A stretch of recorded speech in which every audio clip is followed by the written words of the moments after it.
जे टाळणे अशक्य दे शक्ती ते सहाया, जे शक्य साध्य आहे निर्धार दे कराया. मज काय शक्य आहे अशक्य काय, माझे मला कळाया दे बुद्धी देवराया.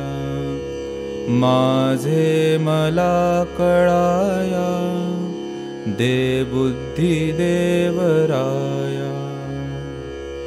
माझे मला कळाया दे बुद्धी देवराया. नमस्कार. निरामय डी-एडिक्शन सेंटरच्या या इन्फॉर्मेटिव्ह पॉडकास्ट सिरीज मध्ये मी मुक्ता ढवळे तुम्हा सर्वांचं खूप खूप स्वागत करते. आपल्यासोबत आहेत Shrirang Umrani sir. Welcome sir. Welcome.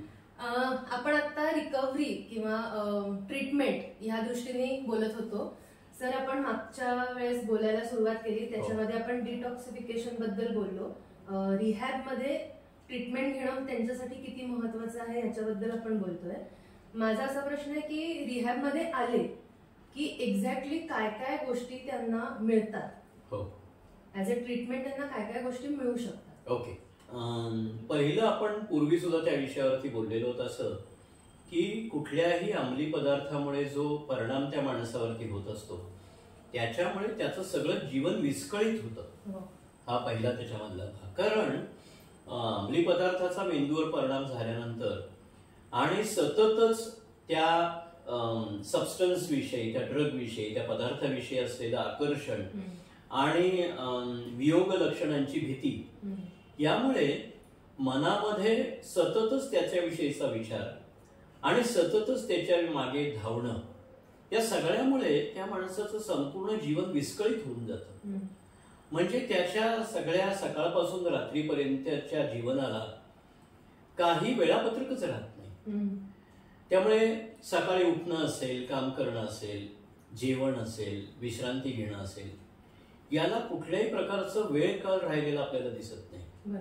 आणि मागं आपण बोललो होतो, आणि मागं मी एक उदाहरण सुद्धा आपल्याला दिलं होतं. पहा की एक आमचा मित्र व्यसनात असलेला आणि व्यसन करत असणारा, तो पहाटे 3 वाजता व्यसन करायला जायचा. आणि म्हणजे पहा की रात्रभर कधी तो प्याला, कधी झोपला, कधी त्याचे डोळे उघडले आणि कधी त्याला मनामध्ये व्यसनाविषयीचं आकर्षण पुन्हा तयार झालं आणि पुन्हा एकदा ते वियोग लक्षण काढण्यासाठी तो धावायला लागला. याला काही कोणत्याही प्रकारचा धरबंध नसतो. आणि त्यामुळे त्या माणसाचं सगळं जे विस्कळीत झालेलं जीवन आहे ते आता आपल्याला पुन्हा एकदा सुस्थितीमध्ये आणणं, त्याला एक प्रकारचं वेळापत्रक देणं, हे त्या उपचाराचा एक महत्वाचा भाग असतो. आणि म्हणून व्यसनमुक्ती केंद्रांमध्ये सकाळी अक्षरशः 5-5:30 वाजल्यापासून ते रात्री 10 वाजेपर्यंत जवळपास संपूर्ण वेळापत्रकानेच उपचार असतो. कारण त्या माणसाच्या शरीरावरती आणि मेंदूवरती झालेला जो परिणाम आहे त्यांनी संपूर्ण त्याची शारीरिक मानसिक सिस्टीम बिघडलेली आहे. त्यामुळे त्याचा झोपायची वेळ त्याची ठरलेली नाही, अन्न ग्रहण करण्याची वेळ ठरलेली नाही, पचनाची वेळ ठरलेली नाही. हे जे सगळे बिघाड झालेले आहेत त्याचे मानसिक शारीरिक, हे पुन्हा एकदा त्या यंत्रणेमध्ये आणणं आणि पुन्हा एकदा ती सिस्टीम व्यवस्थित करणं, कार्यपद्धती व्यवस्थित करणं, हे या उपचाराचा एक महत्वाचा भाग असतो. आणि त्यामुळे व्यसनमुक्ती केंद्रांमध्ये अशा प्रकारचं एक वेळापत्रक सकाळपासून दिलेलं असतं. त्याची सुरुवातच मुळी प्रार्थनेने होते. आणि प्रार्थना झाल्यानंतर योगासनं असतात. योगासनं झाल्यानंतर त्याचं स्वतःचं आवराआवरी, त्याची स्वच्छता, आणि त्या स्वच्छतेने नाश्त्यासाठी तयार होणं. नाश्ता झाल्यानंतर पुन्हा एखाद्या थेरपीची सुरुवात होणं, ग्रुप थेरपीची सुरुवात होणं.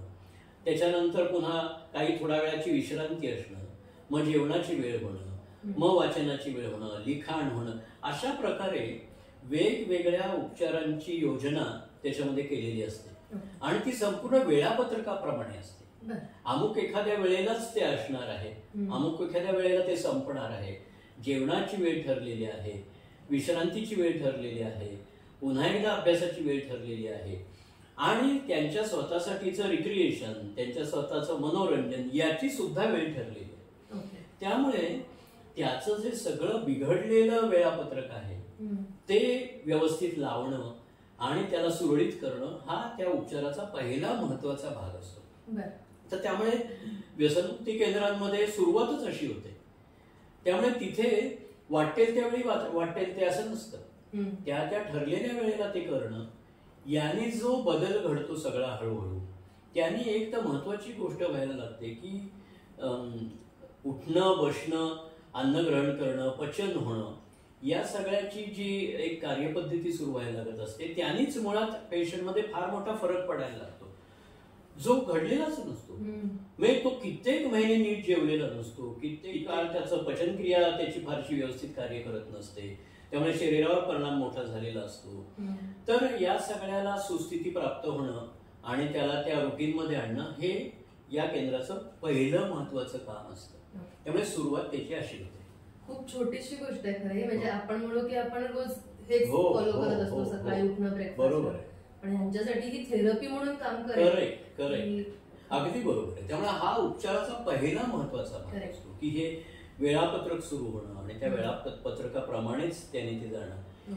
यांनीच काही काळ त्याचं त्याला कळायला लागतं की अरे आता आपण लवकर उठायला लागलो, जे आपल्याला उठताच येत नव्हतं, आपल्याला भूक लागायला लागली, आपण काहीतरी खायला लागलो, आता आवडीने आपल्याला हे हवं असं वाटायला लागलं. म्हणजे कित्येक पेशंट्स असं गमतीने म्हणायचे की आम्ही कित्येक महिने वर्ष सूर्यच पाहिलेला नाही सकाळचा उगवणारा. हे असं घडलेलं असतं आणि खरोखरच तसं घडलेलं असतं, कारण त्याला वेळ कळच नसतो. तर यांनी त्याच्यावर जसा परिणाम झालेला असतो तसा कुटुंबियांवरही परिणाम झालेला असतो, कारण त्यांचं ते सगळं डिस्टर्ब होत गेलेलं असतं. परंतु हा ते समजून घेण्याच्या अवस्थेतच नसतो.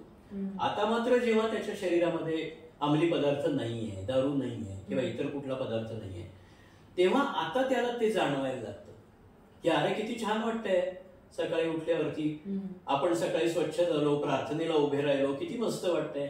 मग हळूहळू योगासनाची काही आसनं करता यायला लागली, आपले पायच कडक इतके झालेले होते, ते दुमडतच नव्हते, किंवा आपल्याला साधं उभं राहता येत नव्हतं, सारखा तोल जात होता, अरे आपल्याला ते जमायला लागतंय. यांनीच त्याला पहिला हळूहळू हळूहळू आत्मविश्वास यायला लागतो की अरे जमतंय. कारण आजपर्यंत तो आत्मविश्वासच गेला होता की असं आपल्याला काहीतरी जमेल, आपण या दारूपासून लांब राहू शकू. म्हणजे साधा रस्ता ओलांडायचंय तर अरे बापरे असं वाटायचं, घरातनं इथे तिथे जायचंय म्हणलं तरी अरे बापरे वाटायचं. तोच माणूस आता उभा राहू शकतो आहे, तो व्यायामाचे काही हात करू शकतो आहे, योगासनं करायला लागलेला आहे. यानेच त्याला इतकं बरं वाटायला लागतं, इतकं छान वाटायला लागतं, आत्मविश्वास वाढायला सुरुवात होते आणि त्याचे कालांतराने परिणाम आपल्याला हळूहळू दिसायला लागतातच. कारण त्याला स्वतः आपण काहीतरी खातो आहोत, आपल्याला छान वाटतं आहे, त्या पदार्थांकडेही त्यांनी कित्येक दिवस, कित्येक महिने, वर्ष पाहिलेलंच नसतं की आपल्या पानात काय पडलेलं आहे, कारण तो कसं कसं ते पोटात ढकलत असतो आणि जेवलेलाच नसतो अनेक वेळेला. म्हणजे माल नरिश ज्याला आपण म्हणत असतो की त्याच्या काही जीवनसत्वच गेलेली नसतात शरीरामध्ये आणि त्यामुळे त्याचं सगळं वजन खाली आलेलं असतं. तर हे या गोष्टी सगळ्या आपल्याला दिसलेल्या असतात. पण हा बदल सगळा हळूहळू त्याच्यामध्ये व्हायला लागणार असतो. तर त्यामुळे टप्प्याटप्प्यानं प्रार्थना असेल, योगासनं असेल, इतर उपचाराचे थेरपीज असतील, गटचर्चा असतील, हे सगळं सगळं हळूहळू हळूहळू होत राहतं आणि हळूहळू त्याचे परिणाम त्याच्यावरती आपल्याला दिसायला लागतात. आता तुम्ही थेरपीज बद्दल बोललात, तर म्हणजे आता एक्झॅक्टली थेरपीज कुठल्या कुठल्या असतात पेक्षा त्या यांच्यावरती कशा काम करतात असं काही सांगता येईल? हो हो. आता कुठलीही गटचर्चा असं आपण जेव्हा वापरत असतो तेव्हा गटचर्चेचे जे परिणाम असतात ते फार महत्वाचे असतात. त्याचे काही नियम असतात आणि त्याच्याकडनं काहीतरी अपेक्षा आपण करत असतो. गटचर्चेचा असा अर्थ असा आहे की सर्व जे पेशंट्स आहेत किंवा लाभार्थी जे आहेत ते एकत्र बसून एखाद्या विषयावरती मंथन करतात असं आपल्याला म्हणता येईल. म्हणजे त्यांना हळूहळू हळूहळू त्याचे जे अपेक्षा आहेत त्यांच्याकडनं, म्हणजे त्यांनी संवाद करायला शिकणं, त्यांनी बोलायला शिकणं, त्यांनी ऐकून घ्यायला शिकणं, त्यांनी ऐकलेल्या गोष्टीवरती काहीतरी विचारांमधनं जे काही ग्रहण केलेलं असतं ते मांडायचा प्रयत्न करणं, या सगळ्यांमधून हा जो बोधात्मक भाग बिघडलेला आहे सगळा, कॉग्निटिव्ह इम्पेअरमेंट जी आहे ती हळूहळू हळूहळू बदलायला सुरुवात होणार असते. म्हणून त्याच्यामध्ये त्यांनी नुसतं सुरुवातीला बसणं हा सुद्धा फार महत्वाचा भाग असतो. कारण कित्येकदा अगदी नव्याने ऍडमिट झालेले जे पेशंट्स असतात ते अजून स्थिर व्हायचे असतात थोडेसे. त्यांना ते समजून यायचा प्रोसेस जो मेंदूमध्ये चालणार असतो बोधात्मकतेचा तो सुरू झालेला नसतो. त्यामुळे पुष्कळ त्यांना ते आकलन होत नाही, काय विषय चाललाय हे कळत नाही. त्यामुळे सुरुवातीला ती बिचकलेले असतातच पेशंट्स. पण जसे जसे त्या गटचर्चेमध्ये ते बसायला लागतील तस तसं बाकीच्यांकडे ते बघायला शिकतात. हळू त्यांचं बोलणं त्यांच्या कानावर पडायला लागतं.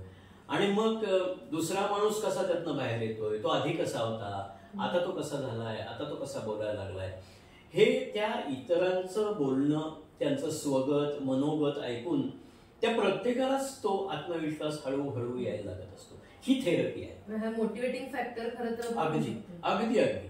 आणि तो त्या गटचर्चेमध्ये फार महत्वाचा असतो.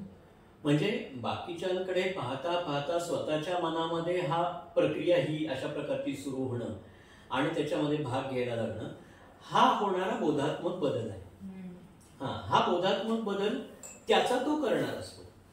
म्हणजे त्या गटचर्चेमध्ये कसं असतं की गटचर्चा घेणारा जो मुख्य माणूस असतो तो गटचर्चा घेणारा काहीतरी विषय मांडतो आणि त्या विषयांवरती काहीतरी चर्चा करायची असते. तेव्हा ती चर्चा करत असताना तो अनेक प्रकारचे क्लूज देतच असतो. मी काय म्हणायचंय बरं, मग तुझं आयुष्य कसं होतं, तुझ्या आयुष्यात काय घडलं होतं, हे जे सगळं एका बाजूला असलेल्या आत्मपरीक्षणाकडे नेण्याचा जो भाग आहे तो गटचर्चेमधनं आपोआप व्हायला लागत असतो.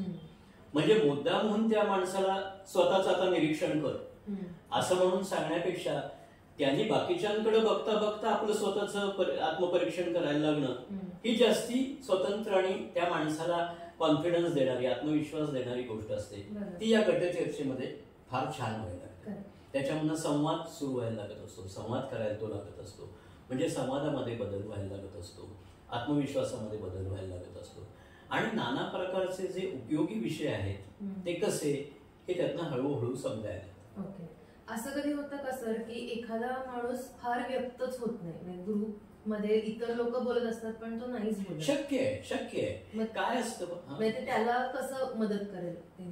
एक म्हणजे काय असतं की सर्व माणसं गटचर्चेतली काही एकसारखी नसतात. ती वेगवेगळ्या काळामध्ये आलेली, वेगवेगळ्या वयाची असतात, काही वेळेला वेगवेगळ्या प्रकारचं व्यसन करणारी असतात प्रत्येक वेळेला. तर त्यामुळे एकसारखे सगळे जण आहेत, एकजिन्सी आहेत असं आपल्याला म्हणता येत नाही. ते वेगवेगळे असू शकतात. तर त्यामुळे हे जसं एकजिन्सीपणा हा नाहीये तसा दुसरा एकजिन्सीपणा नसतो म्हणजे व्यक्तिमत्वाचा. प्रत्येक माणसाचं व्यक्तिमत्व वेगवेगळं आहे. कित्येक वेळेला काही माणसंही आत्मकेंद्रित असू शकतात, काही माणसंही बहिर्केंद्रित एक्स्ट्रोवर्ट असू शकतात. तर अशा प्रकारची विविध प्रकारची व्यक्तिमत्व एका गटामध्ये असतात.